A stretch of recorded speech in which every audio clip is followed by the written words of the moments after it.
Bom dia a todos, a graça e a paz do Senhor. Amém. Quero convidar os irmãos a abrir a palavra do Senhor no Salmo 32.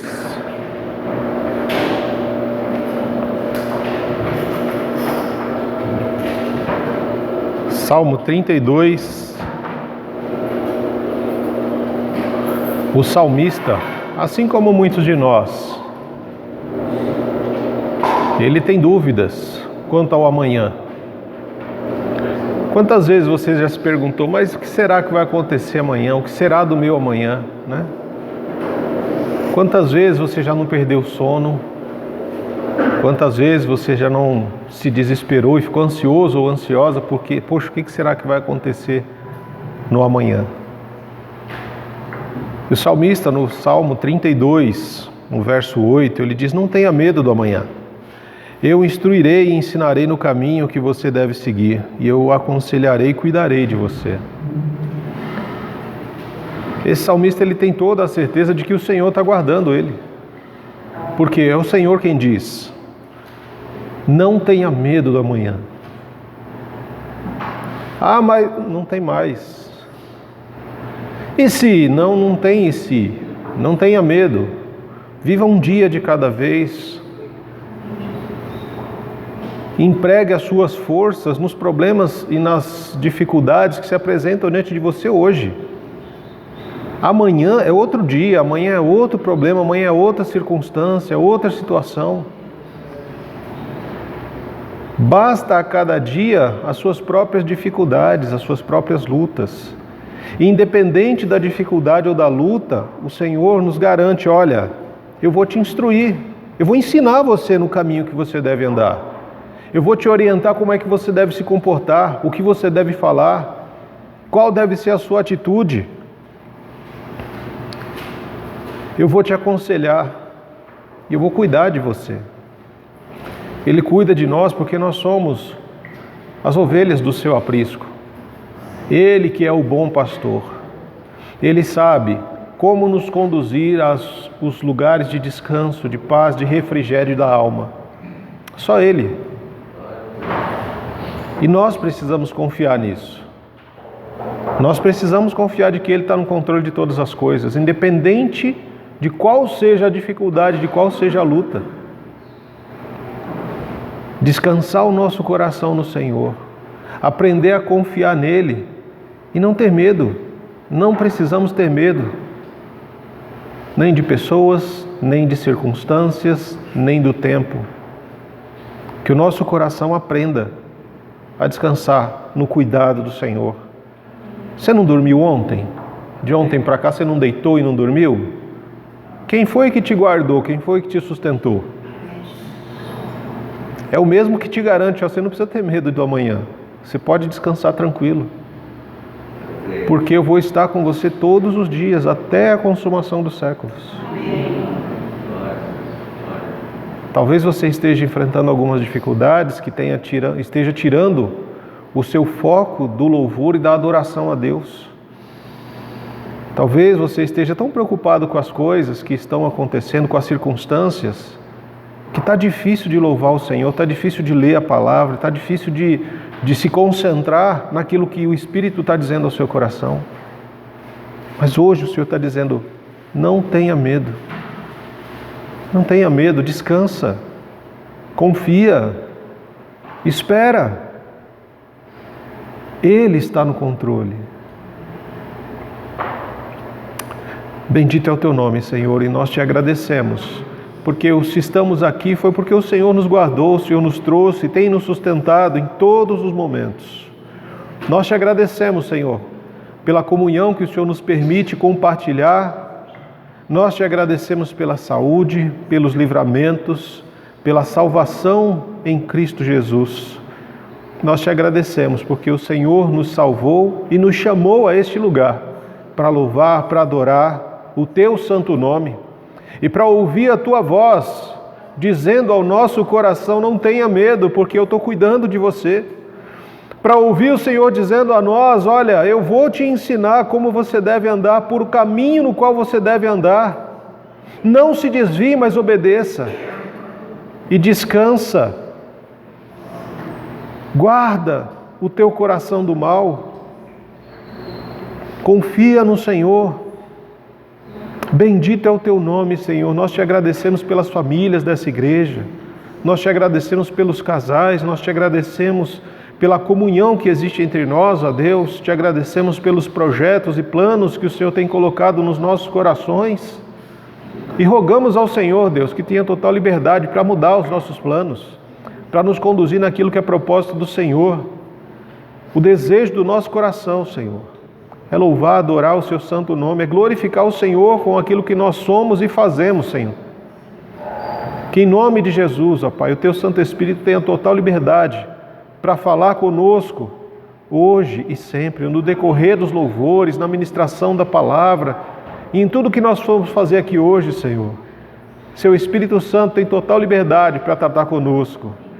Essa é a nossa oração, Senhor, que possamos ser cheios do Teu Santo Espírito, ó Pai. Em nome de Jesus. Amém.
que é: qual foi a última vez que a gente orou pedindo mais intimidade com Deus?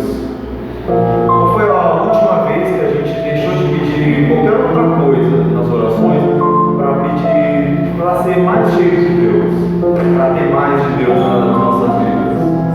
Qual foi a última vez que a gente orou assim? A gente, não falo só eu, não só a André, não falo todo mundo. Qual foi a última vez que na nossa oração esteve presente a frase: eu quero mais de Deus? Pode ser que tenha muito tempo isso. E eu peço que nesse próximo louvor a gente possa não só cantar, mas também orar.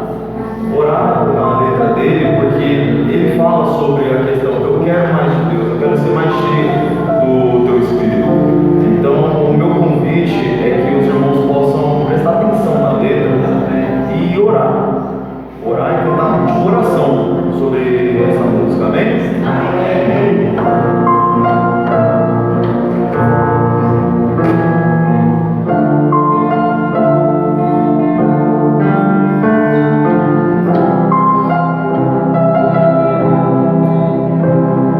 Salvo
Compartilhar com os irmãos a palavra do Senhor em 2 Coríntios, capítulo 9, a partir do verso 11. 2 Coríntios, do capítulo 9, a partir do verso 11. É algo que o apóstolo Paulo está falando aos irmãos da igreja de Corinto. É algo que precisava ser convertido. O bolso dos irmãos precisava ser convertido. Não é? Em tudo vocês serão enriquecidos a fim de que possam ser sempre generosos. E, quando levarmos sua oferta para aqueles que precisam dela, eles darão graças a Deus. Logo, duas coisas boas resultarão desse ministério de auxílio. As necessidades do povo santo serão supridas, e eles expressarão com alegria sua gratidão a Deus. Como resultado do serviço de vocês, eles darão glória a Deus, pois sua generosidade com eles e com todos os que creem mostrará que vocês são obedientes às boas novas de Cristo.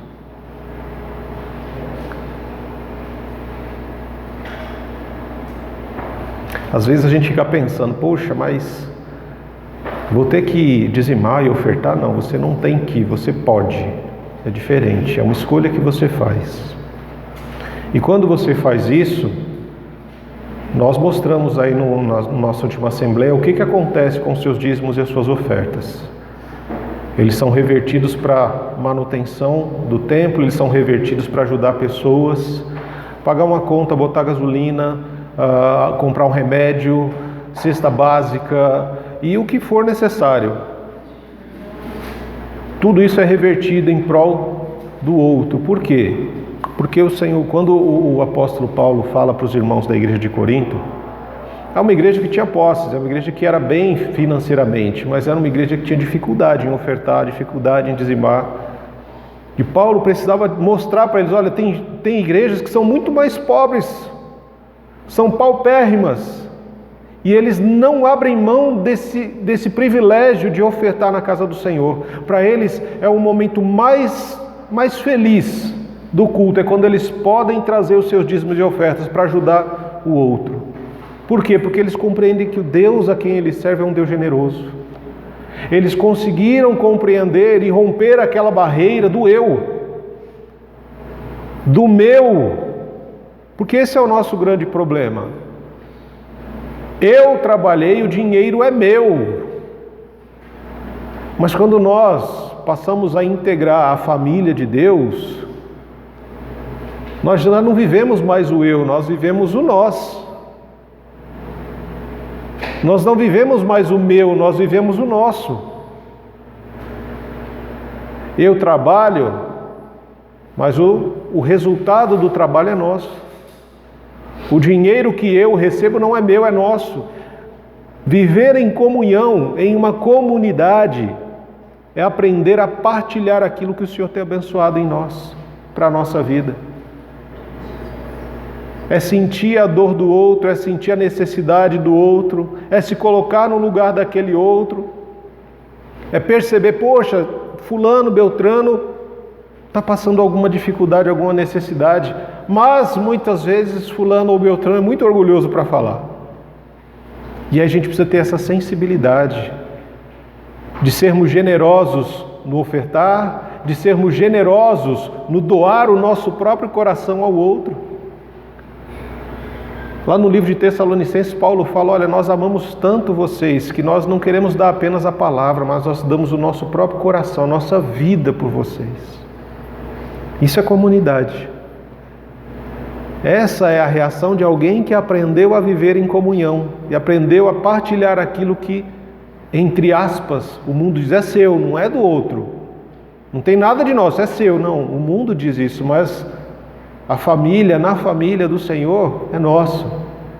O pão é nosso, o Espírito é nosso, o Deus a quem servimos é nosso, o Senhor Todo-Poderoso é nosso. Aquilo que nós temos de tempo, de saúde, de compartilhamento, é para nós. Muitas vezes a gente tem tanta dificuldade de entender e compreender isso. E é algo tão simples na Escritura. Quando você oferta, dizima com generosidade, isso é convertido para ajudar o outro. E quando esse outro recebe uma ajuda, ele glorifica a Deus e agradece a Deus pela sua vida. Mesmo que ele não saiba quem é você, mas ele sabe que tem alguém, tem um filho ou uma filha de Deus, que está intercedendo por ele e por ela, que está ofertando e dizimando para que ele ou ela seja abençoado. Por quê? Porque esse já foi abençoado. Ele já foi abençoado com bens materiais e também com um coração generoso. Então eu quero te convidar a exercer esse privilégio, a não abrir mão desse privilégio de ofertar e de dizimar na casa do Senhor, de ser bênção na vida de alguém, de abençoar a vida de alguém que vai receber aquilo que você tanto trabalhou, suou e que você entende que não é seu, é nosso, para que possamos partilhar com aqueles que também necessitam. Quero te convidar a ficar de pé.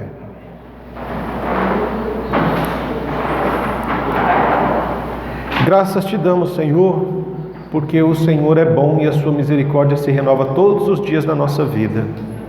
E se podemos estarmos aqui hoje, Senhor, é porque o Senhor tem nos guardado, tem nos fortalecido. Se podemos ofertar e dizimar na casa do Senhor, é porque o Senhor já nos abençoou. E à medida que nós trazemos a nossa contribuição, ela vai alcançar alguém que está necessitando.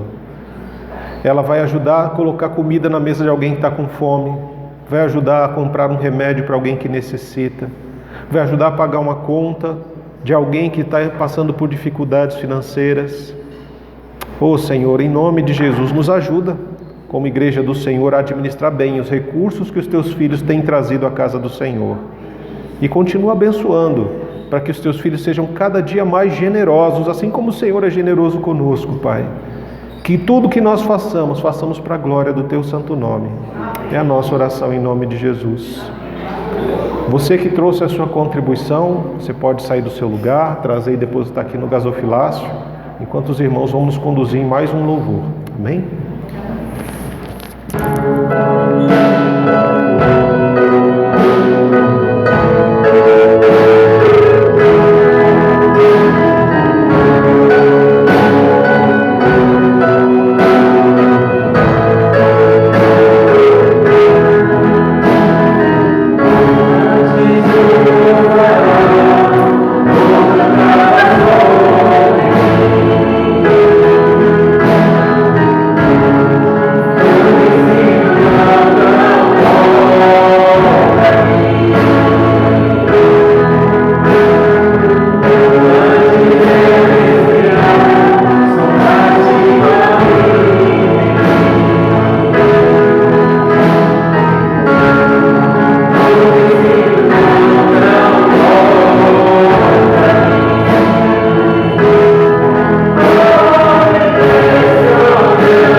capim, logo secarão, como a relva verde, logo murcharão.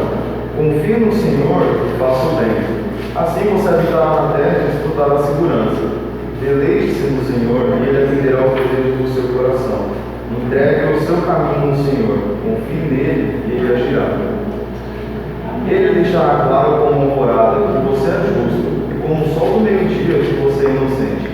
Descanse no Senhor e aguarde por Ele com paciência. Não se aborreça com o sucesso dos outros, nem com aqueles que maquinam o mal. Eu fiquei refletindo sobre isso quando eu escolhi o louvor, porque ele fala sobre entrega. E eu quis destacar o versículo 5, que ele fala: entregue o seu caminho ao Senhor, confie nele e ele agirá. E esse louvor ele vem trazer sobre isso, que é a confiar no Senhor e descansar nele. Entregar o caminho nas mãos dele, e não só isso, entregar tudo nas mãos dele. Essa música vem retratada aqui, não é entregar uma parcela, não é entregar 90%, nem 99,9%, entregar tudo na mão do Senhor. Amém? Amém. Que a gente possa cantar esse louvor refletindo sobre a letra dele e orando, falando com sinceridade no coração, que a gente possa entregar tudo que nós temos ao Senhor. Amém? Amém.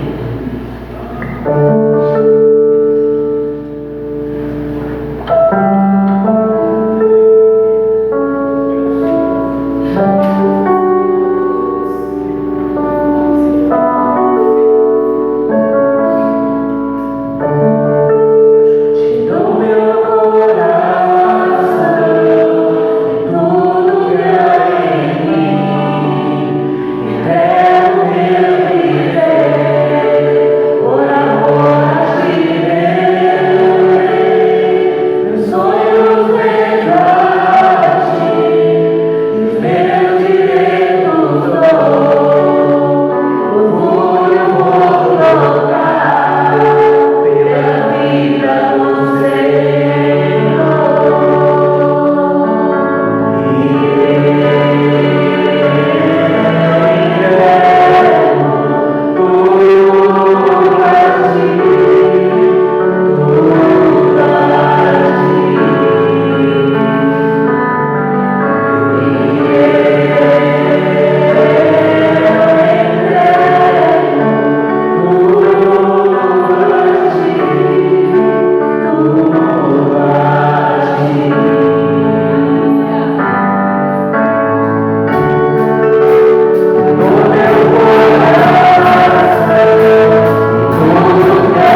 saúde, para que nós venhamos a entregar as nossas vidas ao Senhor, Pai.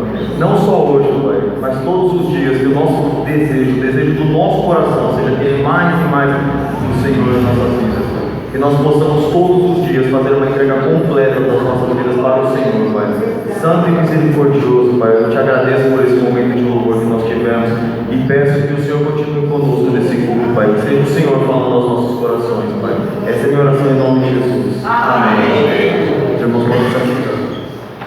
Nós vamos voltar lá para a primeira carta de João.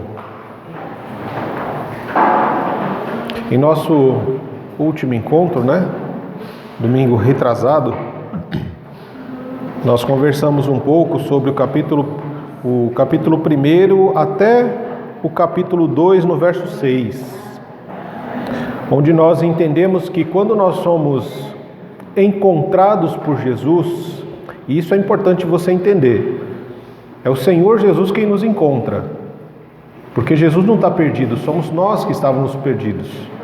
E Ele vem e Ele nos encontra, e à medida que nós somos encontrados, o encontro com Jesus, Ele toca todas as áreas da nossa vida. Ele começa falando lá que nós falamos, proclamamos, anunciamos, pregamos, testemunhamos daquilo que nós vimos com os nossos olhos, daquilo que as nossas mãos tocaram e aquilo que a nossa alma contemplou. O encontro com Jesus, ele vai no mais profundo da nossa alma. E a partir do momento que nós somos encontrados por Jesus, Ele nos convida a fazer parte de uma família. E fazendo parte dessa família, nós somos chamados e convidados a viver em comunhão. Comunhão uns com os outros. Esse microfone não gosta de mim, cara, não é possível. Nós somos convidados a viver em comunhão uns com os outros. E viver em comunhão é conviver com o outro, que é diferente da gente. E à medida que a gente vai convivendo com alguém, as nossas áreas escuras, elas vão aparecendo, Aquilo que a gente não quer muitas vezes mostrar, ela vai sendo revelada. Por quê? Por causa dessa convivência. E à medida que nós vamos convivendo, mas eu não sabia que o Maurício era desse jeito, eu não sabia que ele gostava disso, não sabia que ele era tão chato, não sabia que ele pegava no pé. E à medida que essas áreas escuras da nossa vida, elas vão aparecendo, porque na comunhão nós somos chamados a uma comunhão com Deus, primeiramente, que é luz. E à medida que a luz vai resplandecendo sobre as trevas que existem em mim, eu preciso tomar uma decisão. Ou eu me afasto da luz, ou eu confesso as trevas que existem dentro de mim, confessando os meus pecados. E se eu digo que eu não tenho pecado, eu faço de Deus mentiroso. Mas se eu confesso os meus pecados, eu tenho alguém que intercede diante do Pai ao meu favor, que é Jesus, que é o meu advogado. E uma vez que eu confesso os meus pecados, eu sou convidado, convocado a obedecer a palavra do Senhor, a viver de uma forma diferente, a viver uma vida pautada por princípios e valores cristãos, a mudar minha forma de enxergar o meu irmão, a mudar minha forma de enxergar o meu cônjuge, os meus filhos, os meus pais.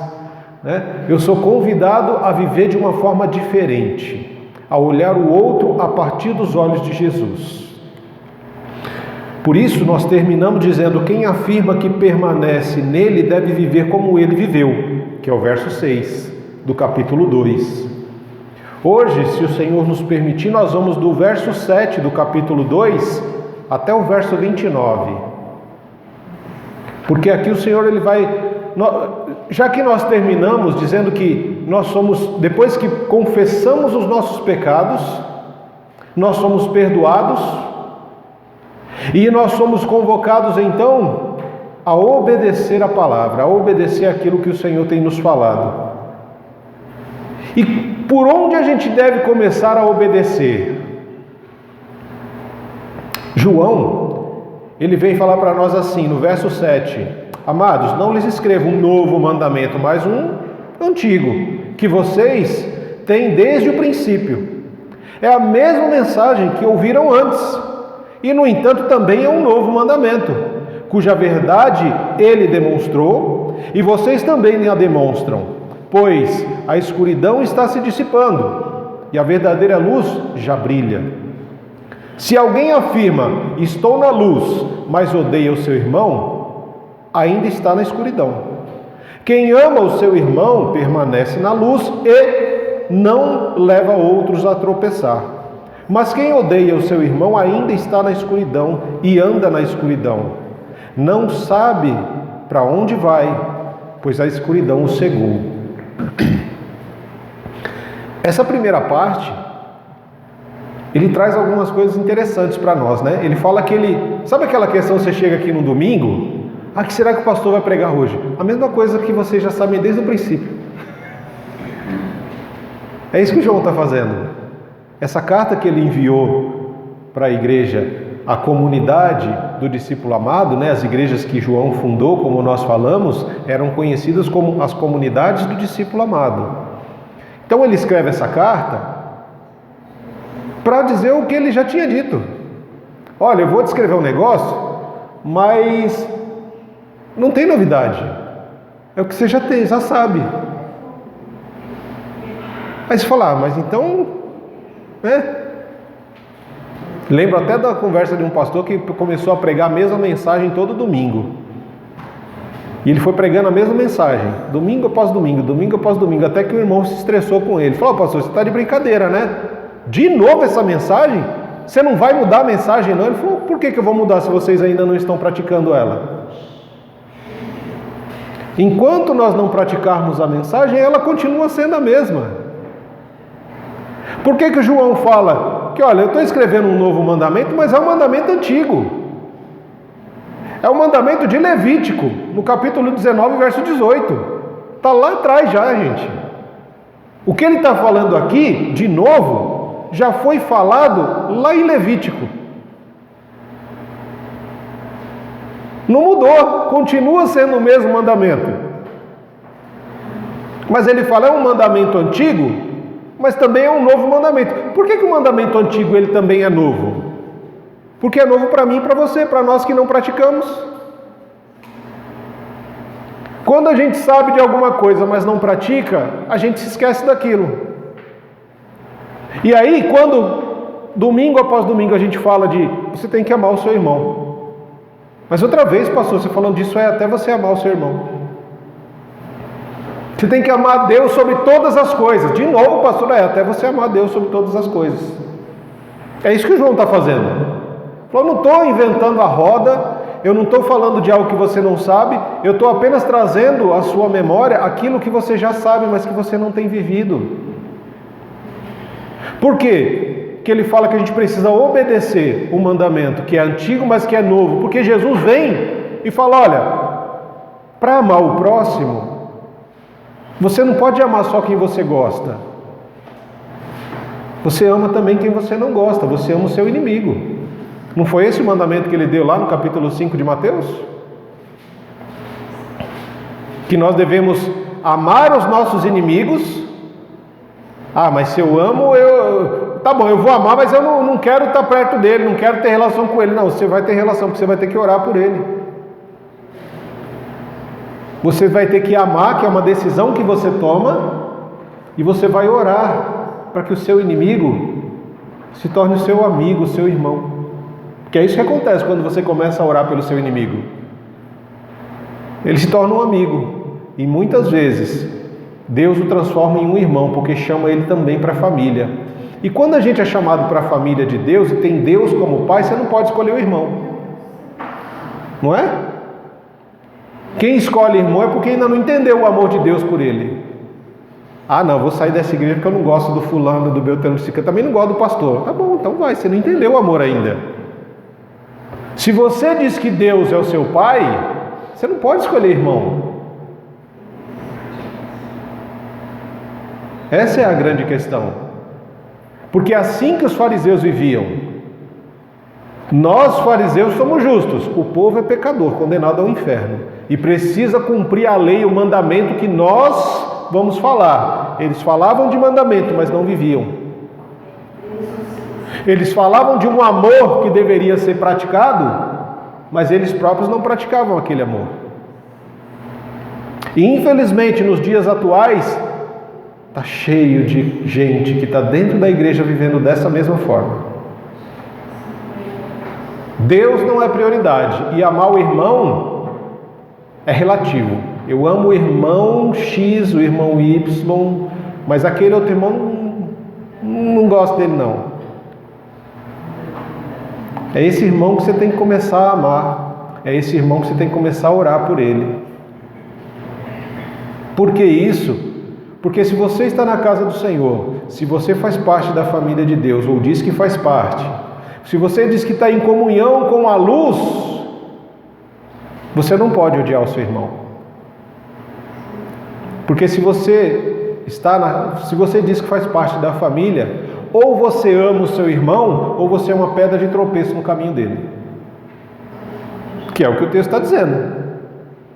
O verso 10 diz isso.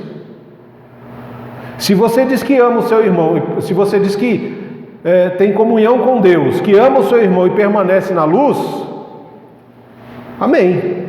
Agora, se isso não está acontecendo, você é uma pedra de tropeço no caminho do seu irmão. E aí tem uma passagem que Jesus fala assim: ai daquele que faz um dos meus pequeninos tropeçar.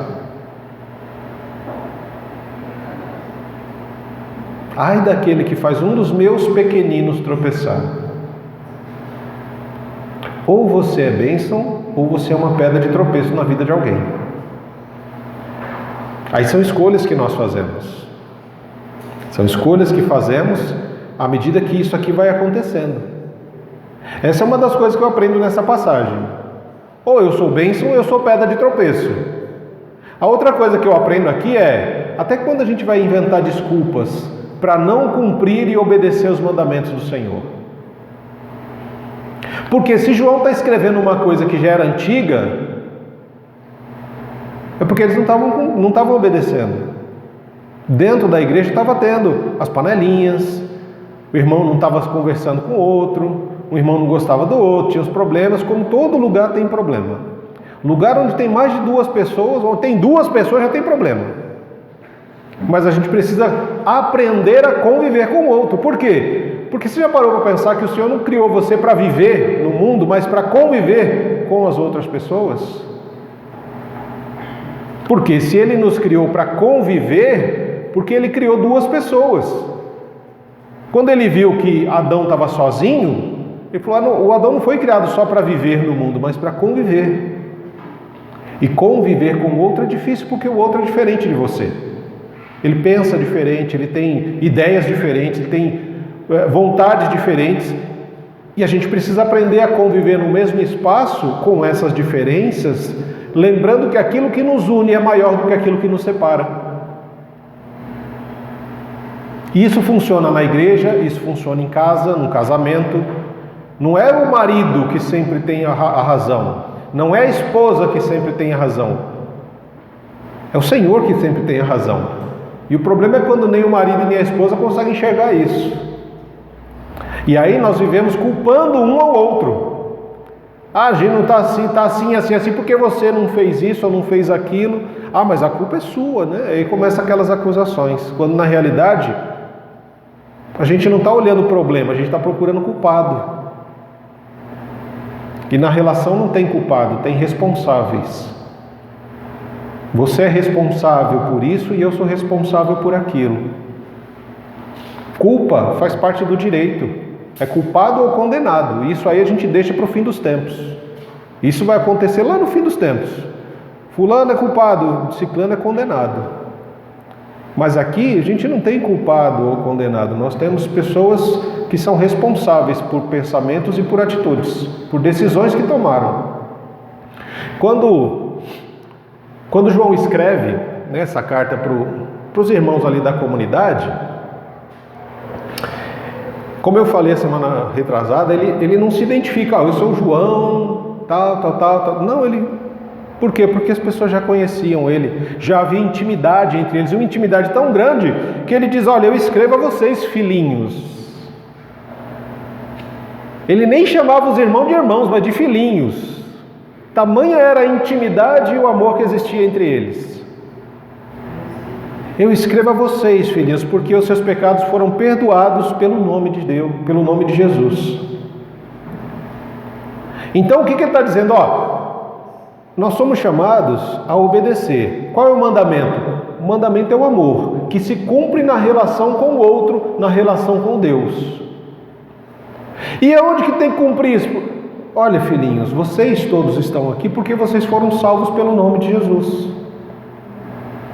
E aí, como assim eu fui salvo? Bem, quando você era jovem, ou quando você é jovem, o Senhor te dá forças para que você vença o maligno, para que você se torne alguém maduro, alguém que tenha intimidade com Deus, e muitos de vocês se tornem pais. E venha a consciência de que realmente nós só conseguimos e chegar à maturidade porque o Senhor nos salvou pelo nome de Jesus. Mas como é que a gente consegue vencer o maligno? Com tanta possibilidade de entretenimento que existe para jovens e adultos. Como é que a gente consegue vencer o maligno? Porque a oração de Jesus, olha, eu não peço que os tire do mundo, mas que os livre do quê? Do mal, do maligno. Como é que a gente pode vencer o maligno se você tem tantas coisas à disposição para alimentar a sua carne, para entupir a sua mente de porcaria? O final do verso 14 diz isso. A palavra de Deus sempre permaneceu em seu coração e vocês venceram o maligno. Como é que a gente vence o maligno? Enchendo o nosso interior da palavra de Deus. Você já parou para pensar o dia em que não houver mais Bíblias na face da terra? Você abrir a Bíblia e são páginas em branco. Onde é que foram as palavras? Onde é que foram os textos que estavam aqui? Se você não tiver ele guardado no seu coração, você vai ser alguém que vai definhar na sua alma. Por isso ele diz, olha, qual é a fórmula para não pecar contra Deus? O salmista diz lá no Salmo 119. E aqui ele diz novamente, João fala, olha, a palavra de Deus tem que permanecer no seu coração. Mas espera aí, então tudo bem, eu vou, já que eu não vou ser retirado do mundo, então também tenho que amar o mundo, né? Eu tenho que amar as pessoas, eu tenho que amar o mundo, eu tenho que amar tudo isso. Espera aí. Antes de você pensar isso, o João já vai direcionando, fala, espera aí, não é bem assim. Não é levar ao extremo, agora já que é para amar, então eu vou amar todo mundo. O que importa é ser feliz, não é isso as frases que a gente ouve?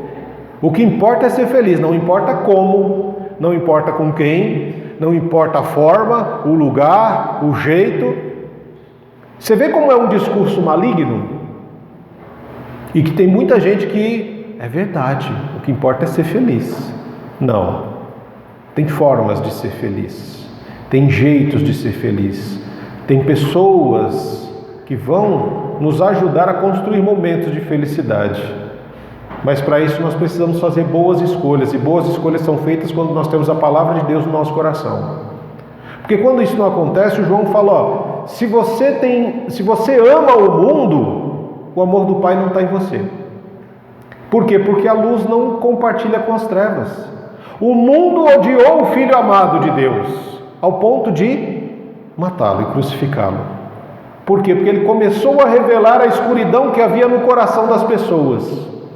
E muitas pessoas que não reconhecem Deus como Pai, também negam Jesus como Filho amado, negam Jesus como sendo seu irmão. E ele diz claramente, se você ama o mundo e as coisas que o mundo oferece, o amor do Pai não está em você. Porque o Pai não ama esse mundo, Ele ama as pessoas. E é por causa das pessoas que Jesus se entregou. Mas nem todas as pessoas reconhecem o sacrifício de Jesus. Para muitas pessoas, o sacrifício de Jesus é uma história bonita, é uma historinha legal, mas é só uma história, uma ficção, um bom filme para assistir, mas não algo para ser vivido. O verso 16 diz: por que isso acontece? Porque o mundo oferece apenas desejo. A minha tradução aqui, até algumas traduções que vão trazer concupiscências, não, as concupiscências, até é difícil de falar o nome feio desse, né? Mas a minha tradução, a NVT, porque o mundo oferece apenas o desejo intenso por prazer físico, o desejo intenso por tudo que vemos e o orgulho de nossas realizações e bens. Essa tradução é muito mais clara para a gente, né? Ou seja, se você ama o mundo, você ama o mundo porque ele te oferece prazer físico. Você pode ter relação sexual com quem você quiser. Homem com homem, mulher com mulher, 2, 3, 4, bacanal e por aí afora. Você pode fumar, cheirar, injetar, fazer e acontecer. Porque isso aí vai dar uma brisa. Vou esquecer dos problemas. O culto ao corpo, né? Não, a mulher perfeita ela tem determinadas medidas, o homem perfeito tem determinado assim. É o que o mundo está oferecendo, prazer físico, mas não só o prazer físico, mas também o desejo intenso por aquilo que nós vemos.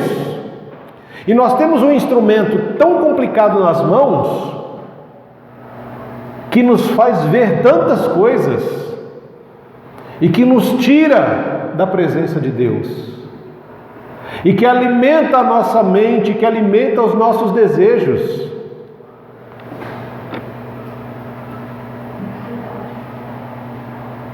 Essa daqui é uma arma perigosa, que se você não souber usar isso aqui,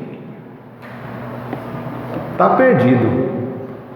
Isso aqui é uma porta absurda para o maligno. Porque aqui ninguém te conhece direito. Aqui você vai acessar pornografia, você vai acessar coisas, pedofilia, assassinato, coisas que às vezes a sua carne deseja. Não, mas eu estou vendo só para saber como é que é. Mas eu não quero, não gosto. É aquilo que você vai alimentando a sua alma. Tem tantos estudos, irmãos, que a pornografia, ela acaba com a mente do ser humano. Acaba com relacionamentos, acaba com casamento. Porque aquilo que a pessoa vê ali, ela quer transferir para o cônjuge. Porque a mulher que eu vi ali, ela fazia isso, você tem que fazer também. Porque o homem lá fazia isso e você tem que fazer. Muitos casamentos são destruídos por causa do celular. Seja porque viu pornografia, seja porque o tempo de conversa já não existe, porque o celular está tomando esse tempo.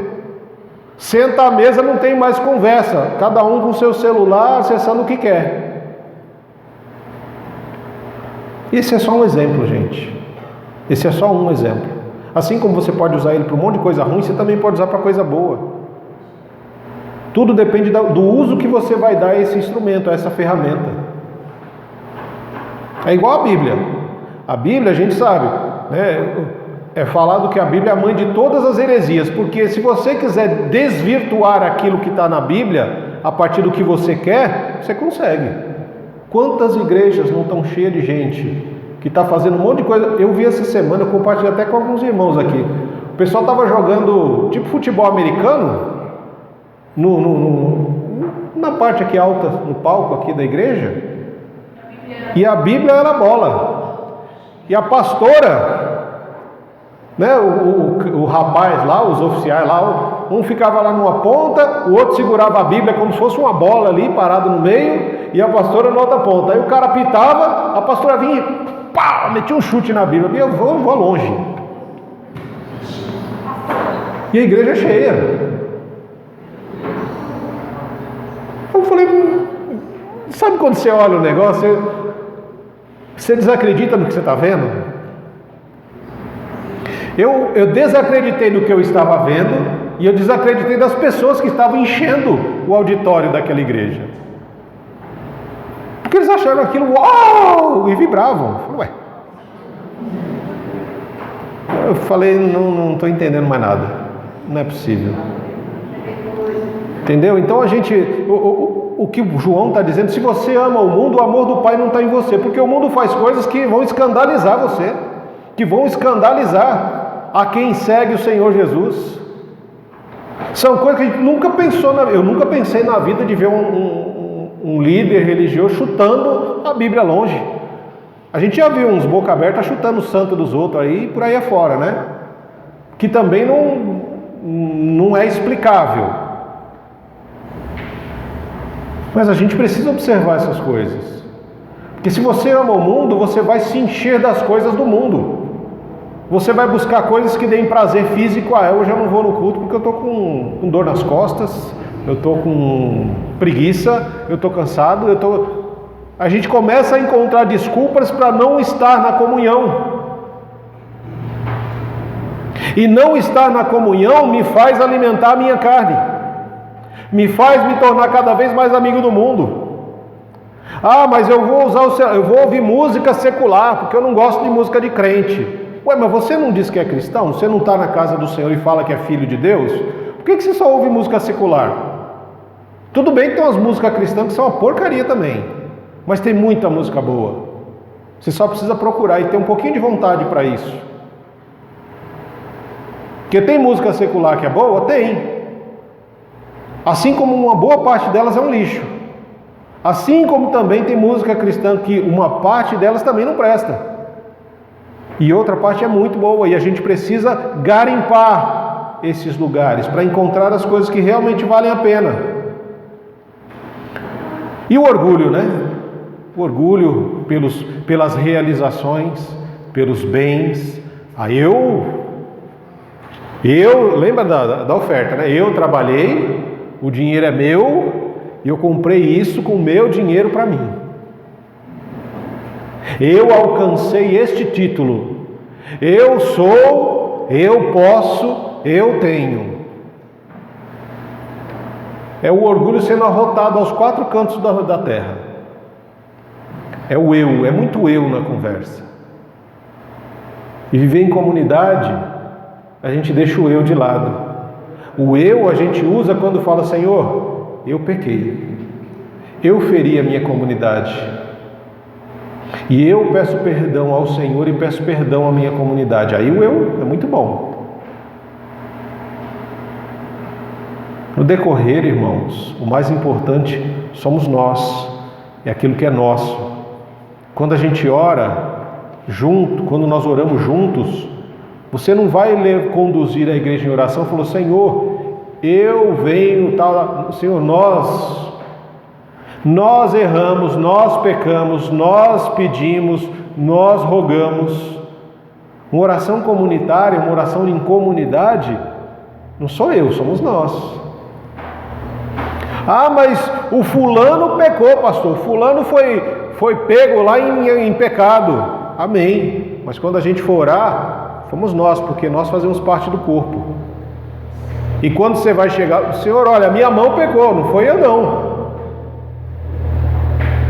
Senhor, eu estava passando ali, mas foi o meu dedo que pecou, porque ele se levantou contra outra pessoa. O dedo não peca sozinho.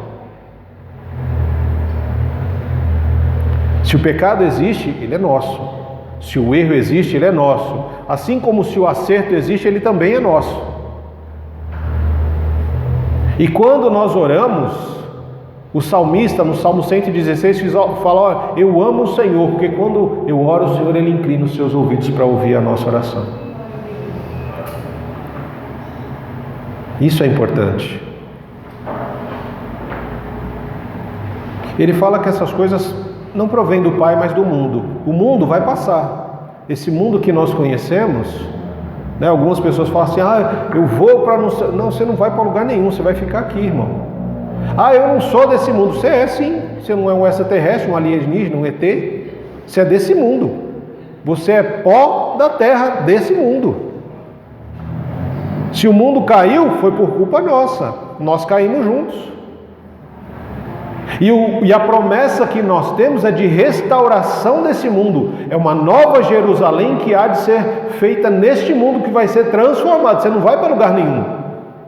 A oração não é: Senhor, Pai nosso que estás no céu, venha a nós o vosso reino.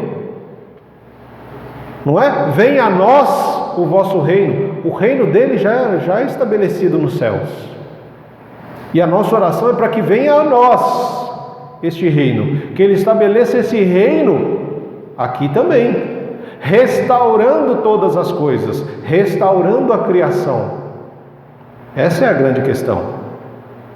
Não é se eu mas eu não sou desse mundo. É lógico que você é desse mundo, larga de ser besta. Nós estamos numa peregrinação para o reino dos céus. E o reino dos céus, a palavra diz que não é um lugar, que o reino dos céus não é comida, não é bebida, mas é algo que acontece em nós. Paz, justiça e alegria no Espírito Santo.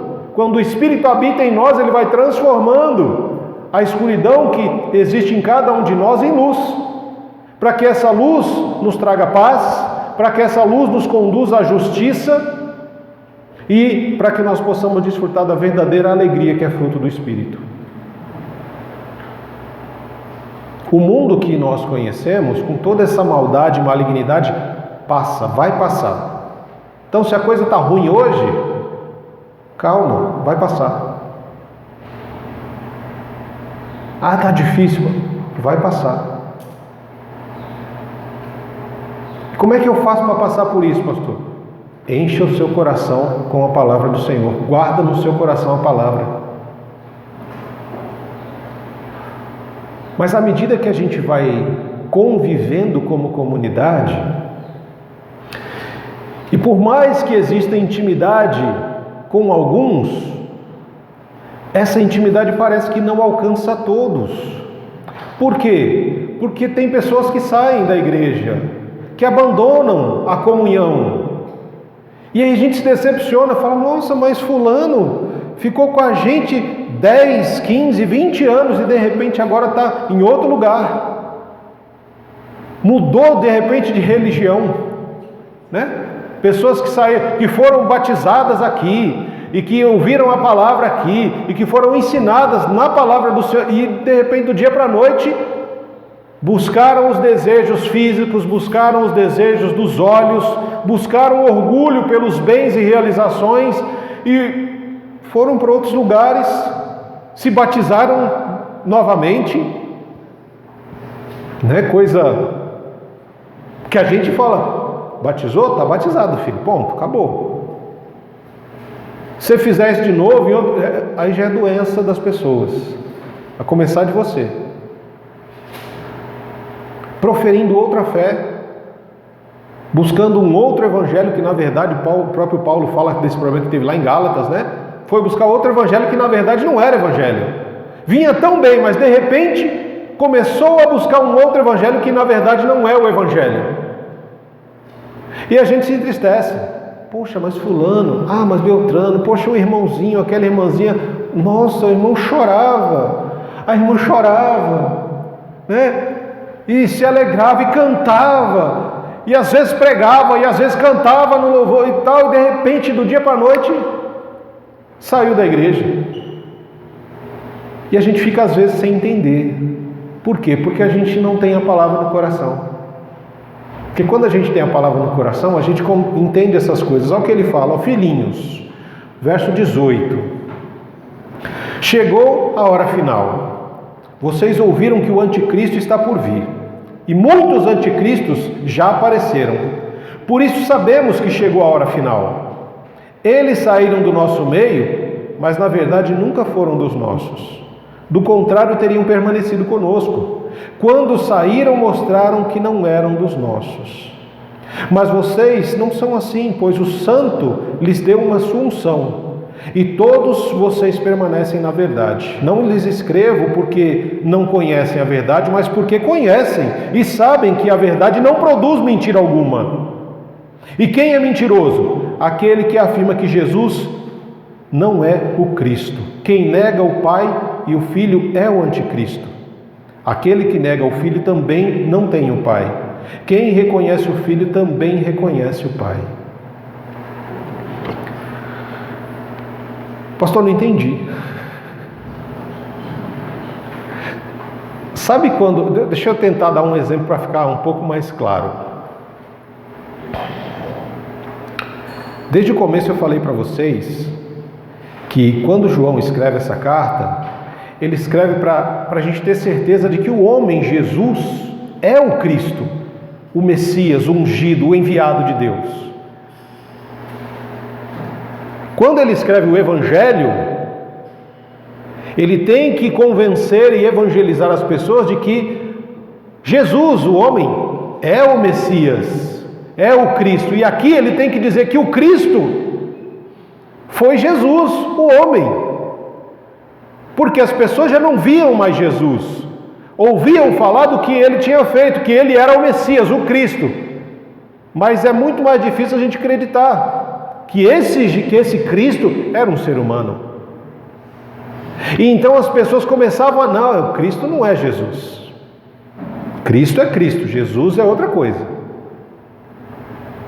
Que foi até uma linha herética que acontecia na época chamada docetismo. Eles diziam que o Cristo não nasceu, ele simplesmente apareceu. Eles negavam a humanidade de Cristo, de Deus, né? Na pessoa de Jesus. E aí, a gente pode falar, mas eu nunca faço isso, pastor, nunca fiz. Será? Sabe quando você olha algumas coisas, você fala assim, algo acontece, aí você fala assim, mas isso aí não dá para perdoar. E aí a gente olha nas escrituras, irmão, Jesus perdoou fulano, mas ele era Deus. Você está negando a humanidade dele. Você está negando a humanidade dele. Porque ele era Deus, então ele podia perdoar. Que se ele fosse homem, ele não tinha perdoado. É isso que você está dizendo. Mas isso aqui é imperdoável. Mas Jesus perdoou isso. Perdoou porque é Deus. Quantas pessoas eu ouço, pastor, mas isso aqui, eu tenho que trabalhar, porque se eu não tiver dinheiro, né, quem que vai botar comida na minha mesa? E aí a gente fala assim, mas Jesus confiava em Deus. Mas ele era Deus, né? Jesus jejuou por 40 dias. Mas ele era Deus. Todas as vezes que você diminui o que Jesus fez e dizendo, porque ele era Deus, você está agindo como anticristo. Você está negando a humanidade de Cristo. Você está dizendo que ele só fez o que ele fez porque ele era Deus. Que se ele não fosse Deus, ele não tinha feito. Porque Jesus orava todos os dias. Ele virava as madrugadas na intimidade com o Pai. Porque ele era Deus. Mas ele curava enfermos. Ele expulsava demônios. É porque ele era Deus. Não, ele era homem. Ele era 100% homem e 100% Deus. Ele não deixou de ser homem porque ele estava fazendo determinadas coisas. Assim como você cansa, assim como você soa, assim como você tem sede, você tem fome, Jesus também tinha, porque ele era ser humano. Assim como você se irrita, Jesus também se irritava. Assim como você fica de saco cheio às vezes de alguma coisa, Jesus também ficava. Fala, até quando eu vou ter que suportar essa geração perversa? Você acha que ele estava na boa? Não estava, ele estava bravo. O anticristo é uma figura que vai aparecer para querer tomar o lugar de Cristo. Assim como nós temos o Cristo, nós temos do lado inverso o anticristo, que é aquele que nega a humanidade de Cristo. Assim como nós temos a noiva, que é a igreja, do outro lado nós temos a prostituta, Assim como nós temos de um lado o Pai, nós temos do outro Satanás. Então, para cada coisa que Deus cria, o inimigo perverte isso em algo ruim. E dentro das comunidades, todas as vezes que você questiona algo, porque ele fez porque ele era Deus, você está agindo como anticristo. Porque tem um anticristo que vai se estabelecer para sentar no trono, para tentar sentar no trono de Cristo. Mas ele tem os seus seguidores. Assim como Cristo tem os seus cristãos, que são pequenos cristos, o anticristo tem anticristos dentro das igrejas. São aqueles que negam a humanidade de Cristo.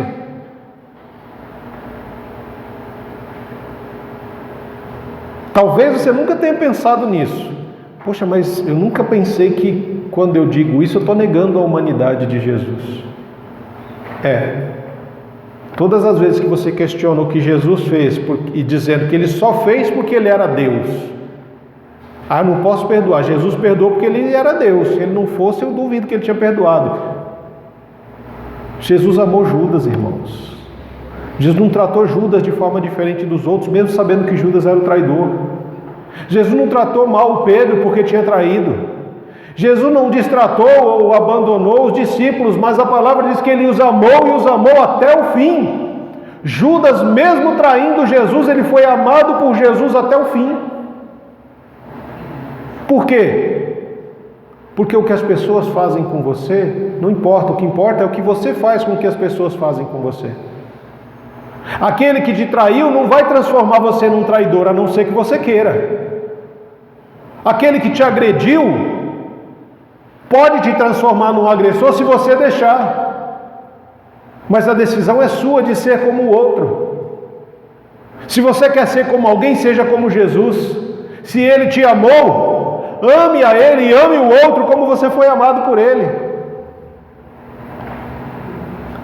E isso vai nos levar para o final dessa conversa nossa de hoje. O verso 24: portanto, cuidem para que permaneça em vocês o que lhes foi ensinado desde o começo. Se o fizerem, permanecerão na comunhão com o Filho e com o Pai. E nessa comunhão desfrutamos a vida eterna que Ele nos prometeu. Eu escrevo essas coisas para adverti-los sobre os que desejam enganá-los. Vocês, porém, receberam dele unção, e ela permanece em vocês, de modo que não precisam de que alguém lhes ensine a verdade, pois o que a unção lhes ensina é verdade, e não mentira, e é tudo o que precisam saber. Portanto, como lhes ensinou a unção, permaneçam nele. Agora, filhinhos, permaneçam nele, para que, quando ele voltar, estejam confiantes e não nos afastemos dele envergonhados, porque sabemos que ele é justo. Também sabemos que todo o que pratica a justiça é nascido de Deus. Dentro dessa comunhão, nós somos chamados a obedecer o mandamento do amor, que se cumpre na relação com Deus e com o nosso próximo.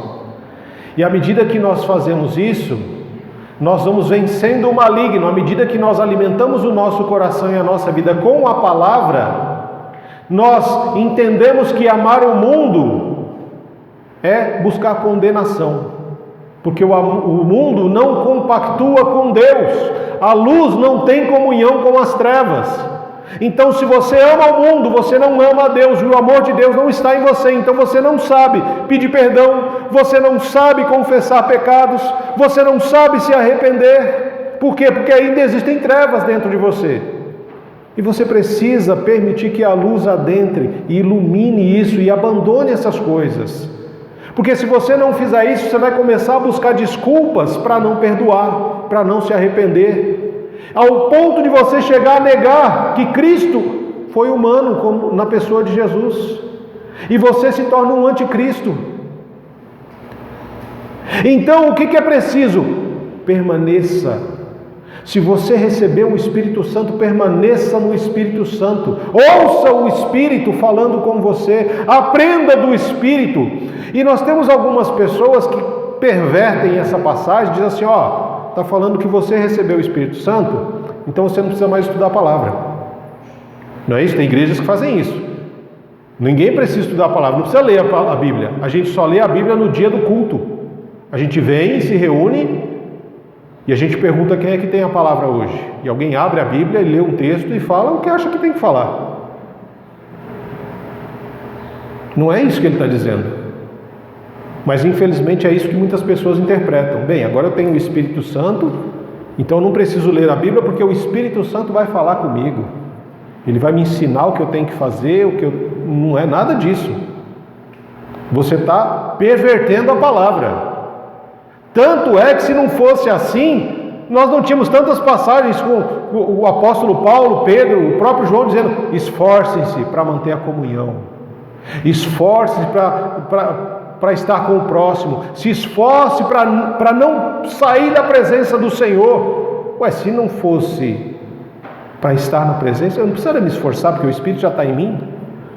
E aí tem pessoas que, como o Espírito está em mim, eu não preciso ir para a igreja, eu não preciso ter comunhão, eu não preciso ler a Bíblia.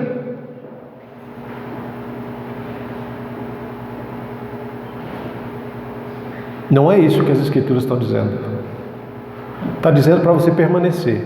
E talvez essa seja uma das coisas mais difíceis que a gente tem para praticar na nossa vida cristã. É permanecer em Cristo. Porque vir para Cristo é fácil. Porque você de repente está num culto e alguém fala palavras bonitas, agradáveis, que poxa, tocou na minha alma, no meu coração, e aí eu levanto a mão e eu entrego a vida para Jesus, e beleza. E agora, como é que é? É só festa, só glória a Deus e aleluia, é só tranquilidade, acabou o problema, acabou a dificuldade. Não, agora é que vai começar. Você não entendeu a conversa. É agora que começa. Aí a pessoa acha que porque ela entregou a vida para Jesus, foi batizada, agora eu posso sentar no banco e ficar esperando a morte chegar, para eu ir para Jesus e eu não preciso fazer mais nada. Não, então você não entendeu nada. E aí quando a palavra vem, através do quê? O que ele fala para a gente permanecer? No verso 24: portanto cuidem para que permaneça em vocês o que lhes foi ensinado desde o começo. Só aprende quem está presente. Os cultos, os nossos encontros, por exemplo, de quinta-feira são estudos bíblicos, são aulas para nós estudarmos a palavra e entender aquilo que a palavra tem a falar conosco. As pessoas que participam do ensino bíblico são pessoas que estão sendo ensinadas. Agora, como é que você vai permanecer naquilo que você não aprendeu? Se você não vem nos estudos bíblicos, se você não participa, como é que você vai permanecer em algo que você não aprendeu? E aí você está suscetível, é uma presa fácil para todo e qualquer vento de doutrina, para toda e qualquer abobrinha que alguém falar por aí, você fala, é verdade, né? Meu Deus!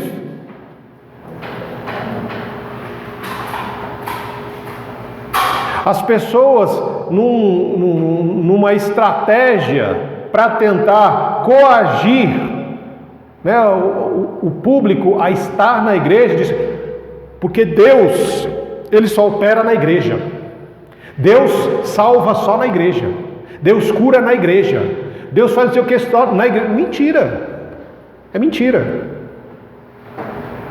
Tanto é mentira, quantos milagres de Jesus que Jesus fez na igreja?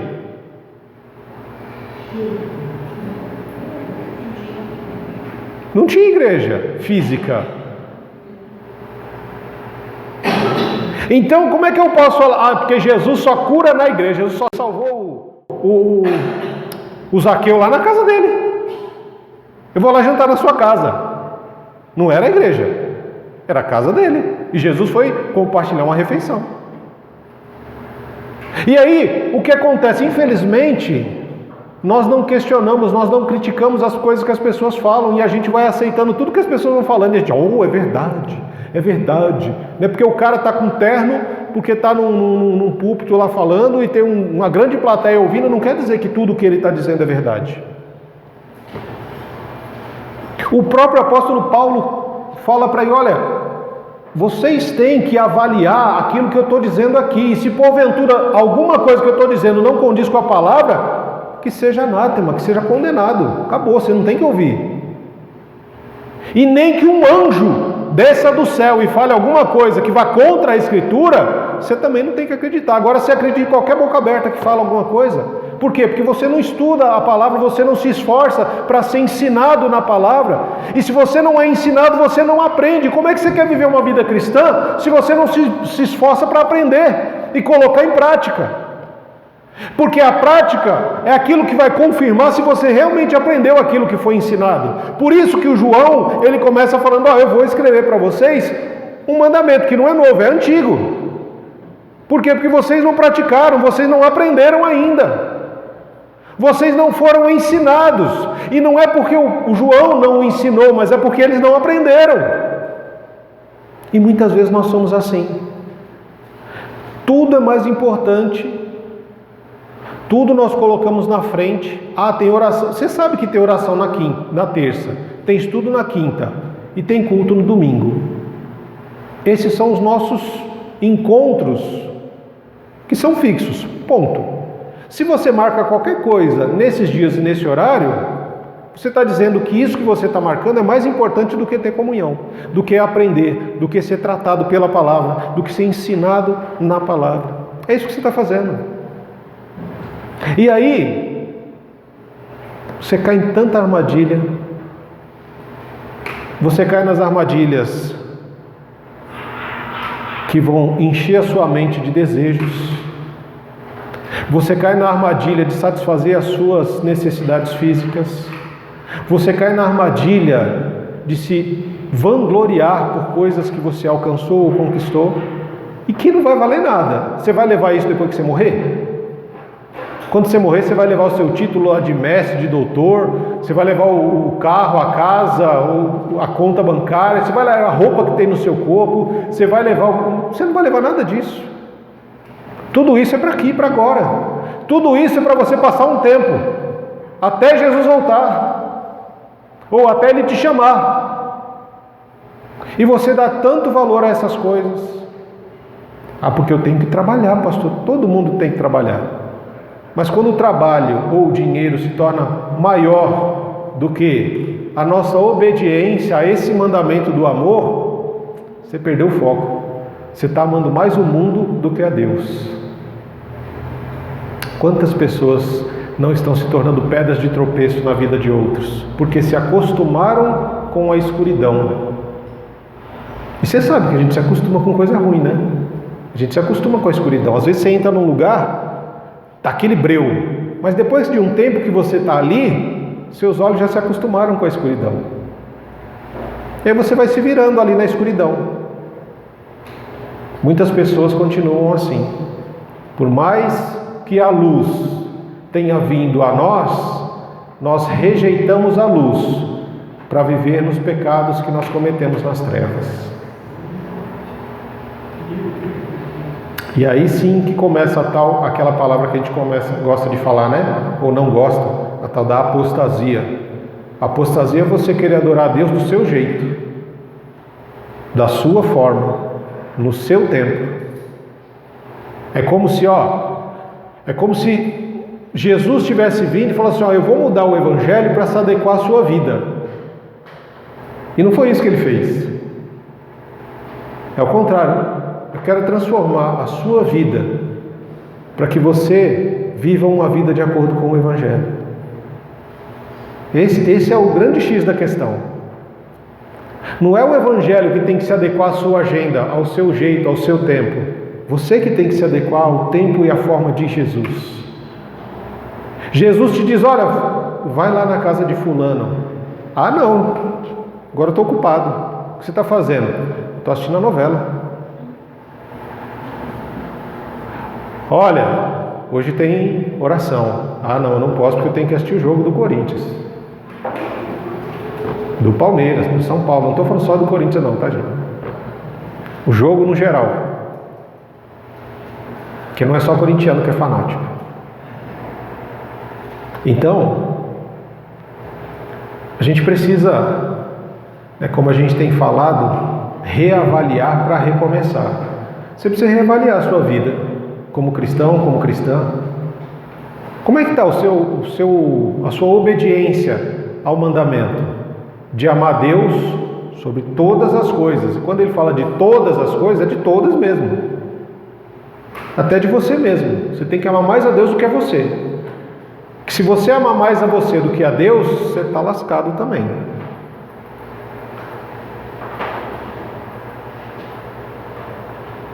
Difícil, né? Esse negócio de ser cristão, de ser crente.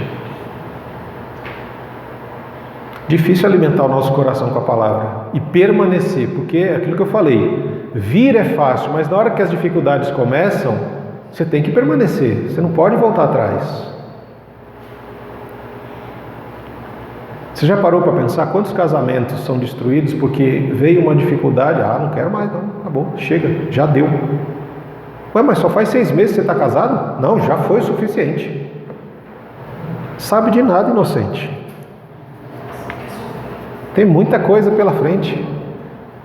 Ser cristão, você não é chamado para ficar num parque de diversão. Você é chamado para enfrentar as trevas. Você é convocado para fazer parte de um exército que vai lutar contra principados e potestades. Você é convocado para vestir as armaduras cristãs para enfrentar isso. Não dá para você enfrentar com o demônio com porrada. Ah, eu vou dar porrada nele. Você põe uma luva de boxeador lá. Não, irmão. Se a nossa luta é espiritual, a gente precisa se revestir de armas espirituais. Oração, palavra, meditação, jejum, ensino, comunhão, serviço, humildade, silêncio. Porque se você fala muito, você não vai ouvir Deus falar. Às vezes você quer orar, mas você só quer falar na oração. E quem falou para você que oração é para você ficar falando? Para orar você precisa ouvir, você precisa aprender a ouvir o que o Espírito fala. E para isso você precisa, quietinho. Deixa o Espírito falar com você, ouve. E obedece, coloca em prática. Jovens, eu vos escolhi porque sois fortes e têm vencido o maligno. Jovens, vocês estão começando uma luta contra o maligno. Então coloquem posturas de alguém que está enfrentando algo que é espiritual. Revistam-se de oração, revistam-se com jejum, busquem estudar a palavra. Não se deixem levar pelas coisas do mundo. Você é deste mundo, mas você não precisa viver neste mundo da forma como ele tem vivido. Resista por meio da palavra. É a palavra que vai te dar força para resistir. Cuidado com o que você ouve. Cuidado com o que você permite que os teus olhos vejam. Cuidado com aquilo que você está deixando ficar no seu coração, na sua mente, porque isso pode criar raiz. E se você não matar o pecado que há em você, ele vai matar você. Se você não se afastar do pecado, ele vai afastar você de Deus. Vocês, pais, já eram para conhecer o Senhor, já era para ter intimidade com o Senhor, e se não tem, ainda é tempo. Volte aonde você caiu, e busque o que você fazia quando você falou que ia entregar a vida para Jesus. Te dou meu coração e tudo que é em mim. Não é isso que a gente cantou? Então faça isso. Seu cônjuge é de Jesus, entrega ele nas mãos do Senhor. Seus filhos são de Jesus, entrega nas mãos do Senhor. Ame eles com oração. Ame os seus pais com oração. Não se deixem levar por as coisas deste mundo. Este mundo odiou a Jesus. E por que você acha que ele vai acolher você? Por que ele acha que vai abraçar você? Se você resplandecer da glória de Cristo, o mundo vai querer a tua morte também. Você está pronto para morrer por Jesus? Você está pronto para ser crucificado pelo nome de Cristo? Você está pronto para ser rejeitado, humilhado, perseguido por causa de Jesus? Saiba que é isso que espera os cristãos. Mas o anticristo é aquele que persegue o cristão. Aqueles que saíram do nosso meio é porque não eram dos nossos e vão procurar fazer de tudo para tirar você também deste meio. Cuidado com as suas amizades, cuidado com as pessoas a quem você dá ouvidos, cuidado com os seus relacionamentos, cuidado em ser só um ouvinte da palavra e não praticante, porque o ouvinte não tem ação, o ouvinte só ouve e nunca aprende nada. Por quê? Porque não pratica. E nós somos chamados para praticar aquilo que a gente tem ouvido. Amém? Vocês concordam com o que foi falado aqui hoje?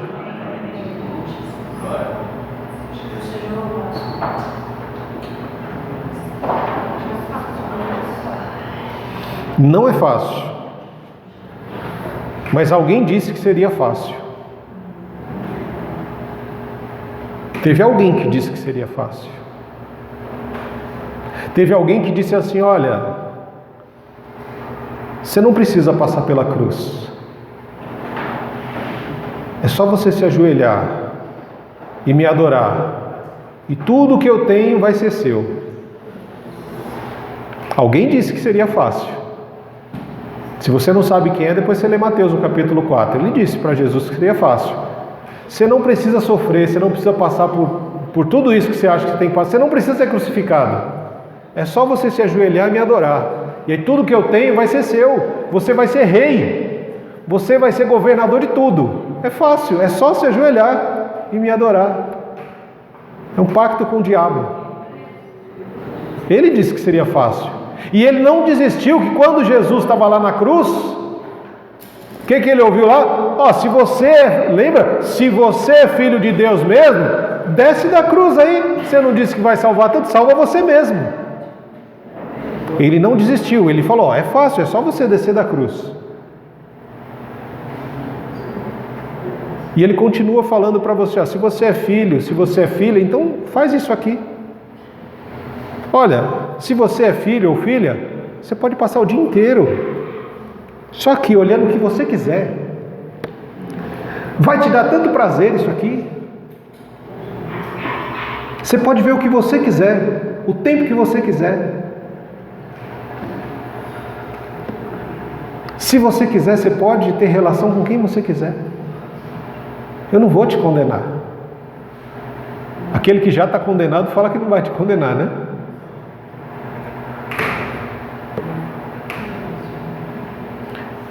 Não vai ser fácil. Não é, nunca foi e nunca será fácil seguir Jesus. Mas é possível. É possível a todo aquele que crê. E aquilo que nós não podemos fazer, Ele faz. Porque é impossível para nós, é possível para Ele. Mas o que você e eu, o que nós temos que fazer, Ele não vai fazer. Lembra do Caim? O pecado está à porta. Cabe a você dominá-lo. Deus não vai descer de onde Ele está, Ele não vai vir aqui personificado em Jesus para livrar você dos seus pecados. Ele não vai fazer isso, porque Ele já fez em Jesus. Jesus já morreu pelos nossos pecados. Cabe a cada um de nós tomar a responsabilidade de impedir que o pecado adentre o nosso coração. Pastor, mas eu estou com raiva, porque você deixou a raiva entrar. Pastor, eu estou com medo, porque você deixou o medo entrar. Pastor, eu estou ansioso, você deixou a ansiedade entrar. E aí você não é ansioso, você não é medroso, você está, porque você deixou que essas coisas adentrassem no seu coração. E você precisa entender isso. O que você diz, eu estou isso, estou aquilo, você está porque foi você que deixou isso entrar. É responsabilidade sua impedir isso. Deus não vai impedir que a ansiedade entre. Às vezes eu ouço orações assim: pastor, Deus, que o Senhor não me deixe ansioso, que o Senhor não me deixe preocupado. Não é problema dele isso, é problema seu. Cristo já morreu na cruz pelos seus pecados. Ansiedade é consequência de pecado, é consequência da gente não confiar nele. Será que, lembra que nós começamos a conversa falando do amanhã?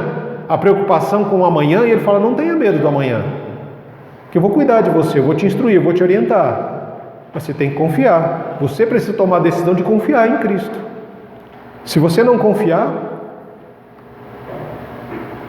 você vai continuar estando ansioso, medroso, preocupado, amargurado. Eu não quero continuar assim. Quem quer continuar dessa forma? Então essa é a hora de nós falarmos com o Senhor. Senhor, eu não quero estar dessa forma. Eu quero que isso saia de mim. Porque eu quero desfrutar da paz que excede todo entendimento. E essa só é possível quando eu sou cheio do Espírito Santo. Senhor, graças nós te damos. Porque a tua palavra é santa, poderosa e ela se renova todos os dias nas nossas vidas. Nós muitas vezes, Senhor, falamos que estamos em comunhão com o Senhor, mas as nossas práticas muitas vezes mostram o contrário. Nos ajuda a permanecer na palavra, nos ajuda a permanecer, Senhor, naquilo que o Senhor já nos ensinou, por meio da palavra, por meio das experiências que nós já vivemos. Nos ajuda, Senhor, a viver um dia de cada vez. Nos ajuda a compreender, Deus, que nem todos aqueles que estão conosco fazem parte da família do Senhor. Mas tem pessoas que às vezes vão sair do nosso meio, porque nunca estiveram no mesmo propósito, no mesmo coração, servindo ao mesmo Espírito. E isso vai entristecer o nosso coração no momento. Mas que em nome de Jesus o Senhor nos fortaleça para permanecermos firmes, com os olhos voltados para o alvo que é Cristo. Oh Deus, tem misericórdia das nossas vidas quando nos tornamos pedra de tropeço na vida de alguém. Nos ajuda, Senhor, a confessar os nossos pecados, a abandoná-los e não voltar a praticá-los. Nos ajuda, Senhor, a parar de inventar desculpa para não cumprir o mandamento do Senhor, de amar ao Senhor sobre todas as coisas e ao nosso irmão. Nos ajuda a parar de inventar desculpas para não fazer aquilo que a gente tem que fazer, amar, perdoar, doar, agirmos com generosidade, com cuidado para com o outro. Ah, Senhor, nos ajuda a sermos cheios do Teu Santo Espírito, porque uma vez que o Senhor já nos deu esse Espírito, que nós possamos buscar ser cheios dele, por meio da oração, do jejum, do estudo da palavra, da comunhão entre os irmãos, dos nossos momentos de intimidade contigo no decorrer da semana e das nossas reuniões, Senhor, para que o Teu nome seja glorificado. Ah, Senhor, bendito é o Teu nome. Que o amor de Deus, que a graça de Cristo Jesus, que a comunhão e a consolação do Espírito Santo seja conosco, a Tua igreja, hoje e sempre, em nome de Jesus. Amém.